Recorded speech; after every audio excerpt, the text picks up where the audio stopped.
This is my review on Spider-Man 2.1, which is the extended cut of the original film, Spider-Man 2 from 2004.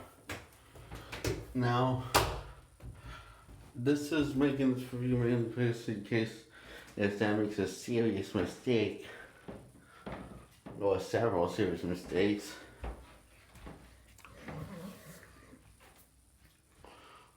Well, type in my review in.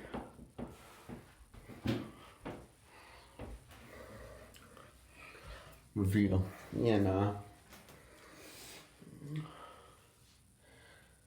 So, this is my first review for Ethan Guide, so I'm going to make it up as I go along. Yeah, I'm making this because I love Spider-Man. And I hate this horse shit in the film.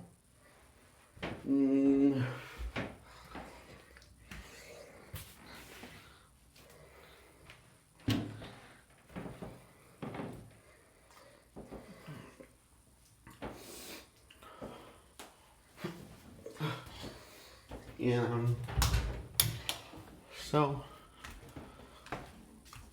the movie opens up with Spider-Man narrating how much he loves Mary Jane. He thinks of her all the time, while being poorly acted and poorly written dialogue.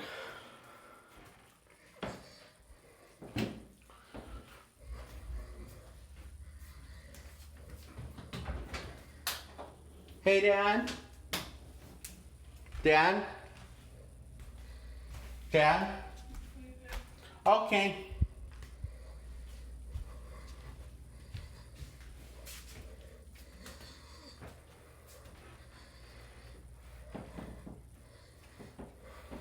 Dialogue is what people say in the film. It's not the actual script. Because that's what everyone else says. That's what Quentin Tarantino says. That's what dialogue is, people talking. Not the script. The script would be the story. So then I'm just going for what they're saying, but I just am.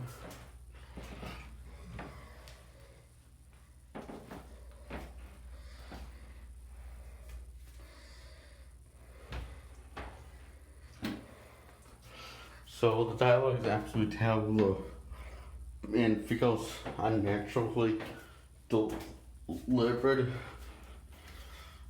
Well, I don't know if that dialogue is bad or it's mediocre and forgettable, but I think, yeah, it's that. Especially against Spider-Man. Now, once again, Spider-Man, like the first one, doesn't have any personality. Unfortunately, the creators of the film forgot you need personality to be Spider-Man.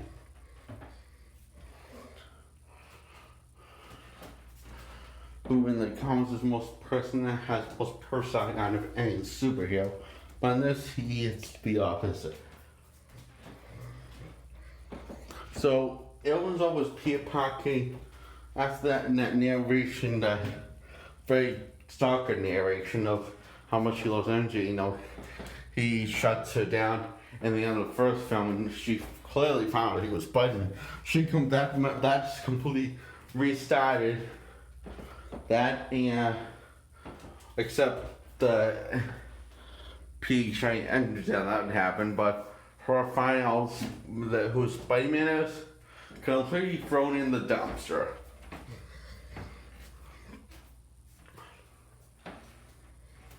So, Pete has become a pizza boy, delivering pizza, and he doesn't deliver pizza on time. He is fired by his boss. And he, even with suing in as Spider-Man and delivering the pizza, he finds late because he couldn't get out of the closet on time. And the people, everyone in the film is just consider a dick to Peter, including Harry and Aunt May. who I may get an apology from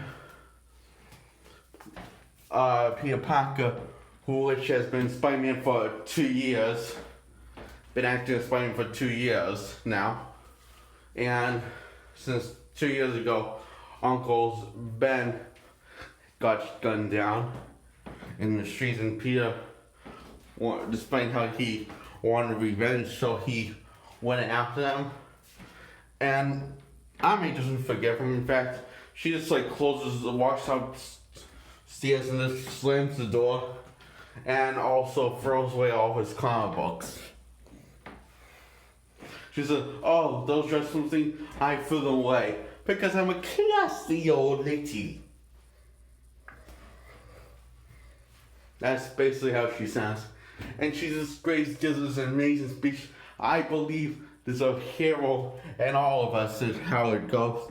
How great we're having how hero can inspire people. It's a really good speech. And the only well-acted scene in this film, that and also the two kids, which gave Spider-Man his mask back, which was well written and well acted. Too bad I can't say the same thing else for this film. And the film has little to no sense of humor. It takes it incredibly seriously. I mean, and I am the good kind of seriously, mostly the painful, oh, woe is me, seriously. Bruise me, for I am the Yanks.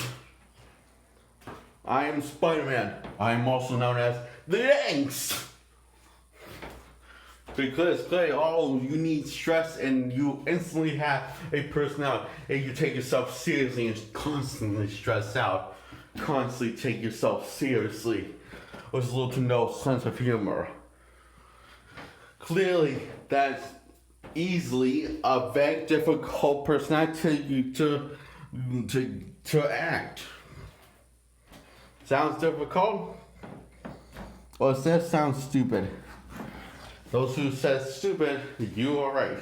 Those who say difficult, you are idiots, and you should probably kill yourself. You shouldn't kill yourself, but you should probably do something bad to yourself.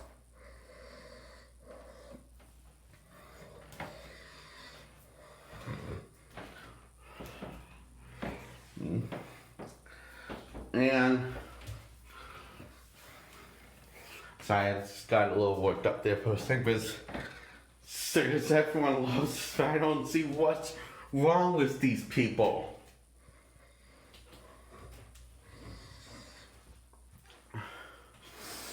Now,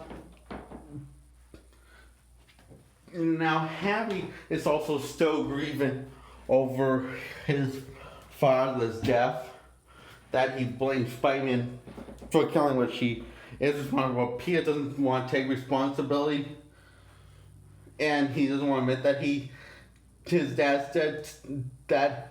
dad died because of his decisions. Therefore, he refused to take responsibility. Therefore, he refuses to grow. Harry is completely right. Spider-Man did kill his father. But, he says there are more important things happen than me and you that happened than all the stuff between you and me happened. This is after she finds out, and she gets a house after Dr. Octavius gets the upper hand, also known as Dr. Octopus, better known as Dr. Octopus in the comics, which gets the upper hand on Spider-Man. He just knocks him out cold and brings him to act so he can kill Spider-Man. But he can't go through. But when he finds out his best friend, Harry's best friend, is Peter, who just has to be Spider-Man, and he's, constipated. Yeah, he doesn't know how to really act in this film, especially in this scene. In fact, actually, pretty much almost the entire cast looks like they're having the worst constipation ever.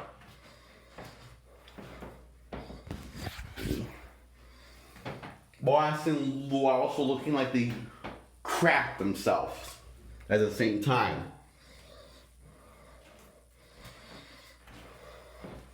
Not sure how we want. I'm not sure if I can relate to this. We're supposed to relate to these characters, right? I'm not sure when you have that look like you're completely constipated, but also completely cramming yourself.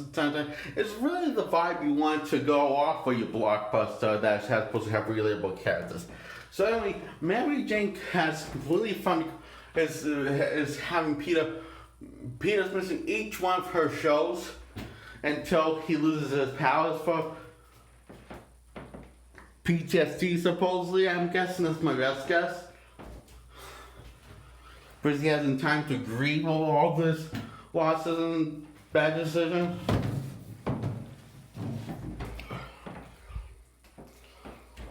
So,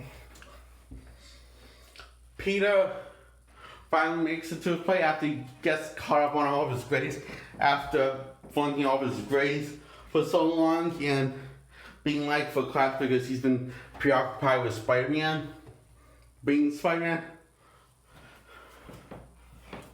And the film does do a good job focusing on the Peter's struggle between and being Spider-Man Peter Parker, the best in any film, but is really uncomfortably acted.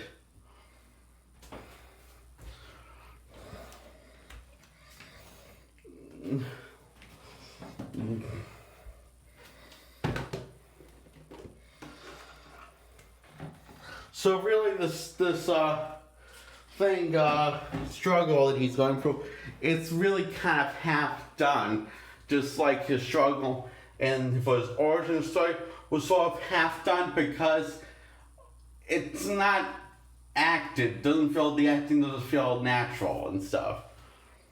So Peter somehow gets his powers back after he jumps off a roof and surprisingly devices through all his back. And he gets his powers back by getting attacked by Dr. Octavius after being on a kind of secret den set up by MJ, who she asks him to kiss her, and she's being married to this other guy, which is J. Jonah Jameson's son, which she has him kiss him just like Spider-Man kissed which is Peter, how that's how Peter kissed her, which is how she found out that he was the one.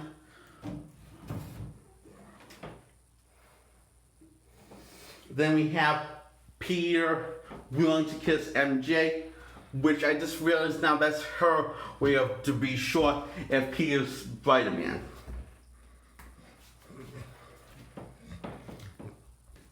And the editing, the extra scenes don't really follow the plot or develop the characters, except for one scene in particular. It's when MJ is getting on her wedding dress and getting fitted for a wedding dress for her wedding day.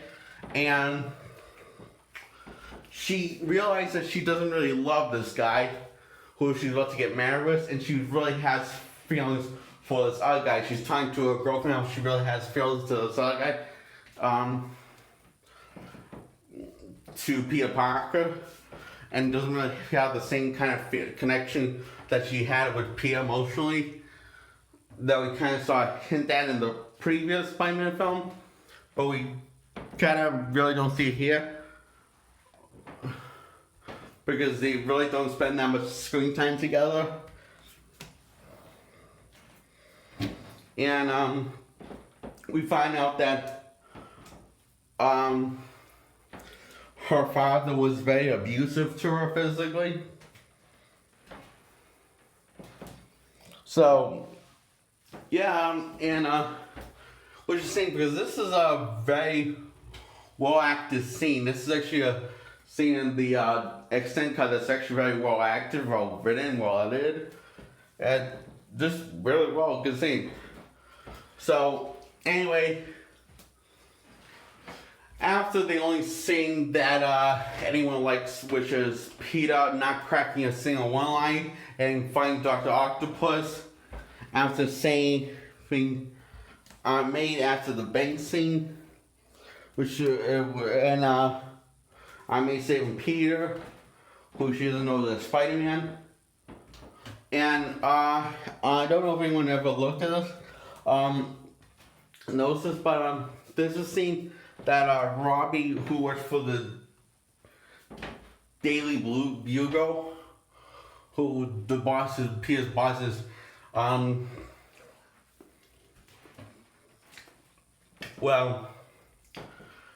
J. Jonah Jameson, who is the father that his son is marrying Mary Jane, and he asked for a raise, and he just like takes it as a joke, and just tells him to get lost and take the pictures he wants him to take.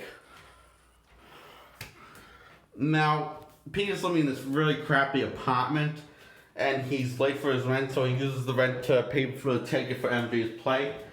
And I really like the shot when he's looking if he wants to go to the play as Spider-Man or Peter, and songs playing like the song's called "All Your Bad Days Will End." It's called. I can't remember what it's called, but it goes, "You try to be someone, but you forget who you are. You try to fill some emptiness."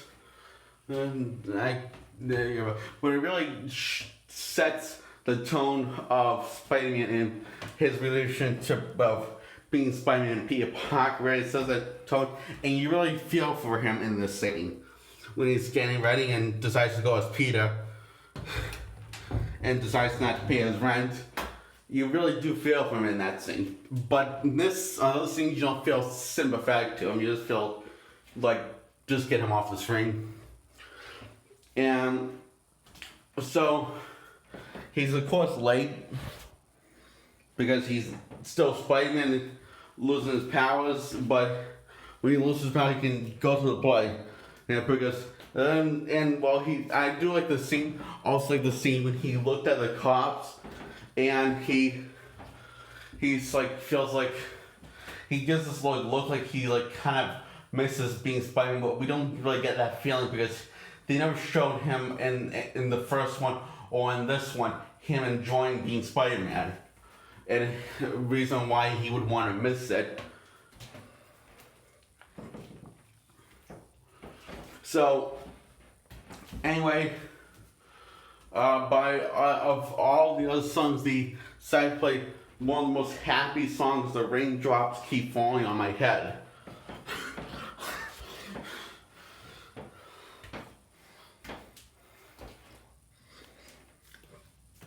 So, the movie ends with a cliffhanger of Harry Osborn becoming the next Green Goblin. That's the cliffhanger. That's the note it ends on. I'm going to talk more of the plot of the film. This is my film scene I hate the most. I hate the most out of any scene is the train scene. I know a lot of people like, the action is well paced, but there's so many bad jokes that Spider-Man could be making at this time while getting his ass handed to him by Dr. Octavius, and also kicking Dr. Octavius' ass. He could make up as much train puns as he could think of. I mean, he should. He's Spider-Man. It's kind of what he does. In the comics. Not in the first two films. No. Because who needs personality, right? We just have good storytelling. And I know a lot of people say Spider-Man 3 is very convoluted, but so was part 2. I think the reason why people don't remember it being so convoluted with story plots, is because that probably just shut the brain off and fall asleep through half of it, and then woke up the rest, and you know, this thing so that was pretty good.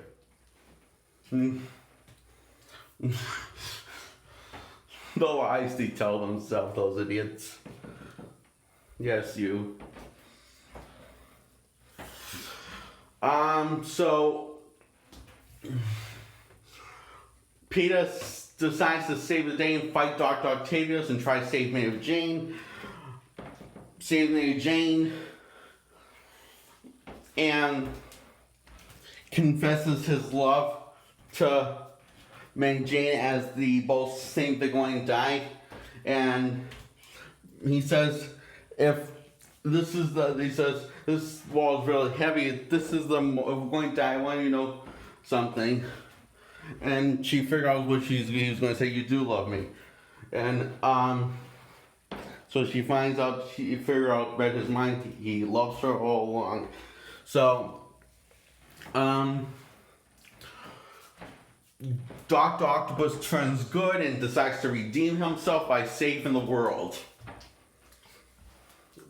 by this ball of energy that he created, which, because of that ball of energy, because Peter pulled the plugs and the ball of energy zapped Octavius from controlling using his mind to control these mechanical arms. Instead, they started manipulating him. Because of that, and he wakes up in the hospital and just kills everyone. That's actually a really cool scene. I found that I do like that scene. I don't know. I just find that I found it the most fun parts of the film, and most relaxing part is just. I was like, yeah, people getting slaughtered in the hospital. What a life I have. So, yeah, I just couldn't resist. My thinking that joke. So anyway, Peter says that he'll always have to be Spider-Man, and we can never be together because of that reason. Spider-Man will always have enemies. He just takes off swinging as her husband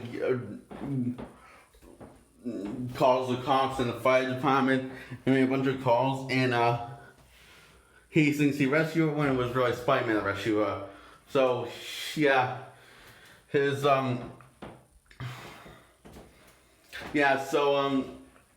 MJ leaves the wedding in her wedding dress and goes to Peter's house, and she says, I want to be with you. I don't care the consequences I could take with being a part of your life and loving you, because it's worth it. And then Peter hears the radio, and when people are in trouble, and she says the line that she always called, and she says the thing that the only thing that the real Mary Jane called Peter in the comics. Go get him, Tiger. She always said that to him. She always called him Tiger, or go get him, Tiger. Sometimes she'll call him Peter, but she calls him a lot of times Tiger. So Peter goes off swinging, and that was the movie, and we get to hear this really awesome soundtrack, and you really recommend getting the soundtrack because the soundtrack's sick. That's so awesome. Well, this movie on the hand will make you feel sick. And that was Spider-Man 2.1.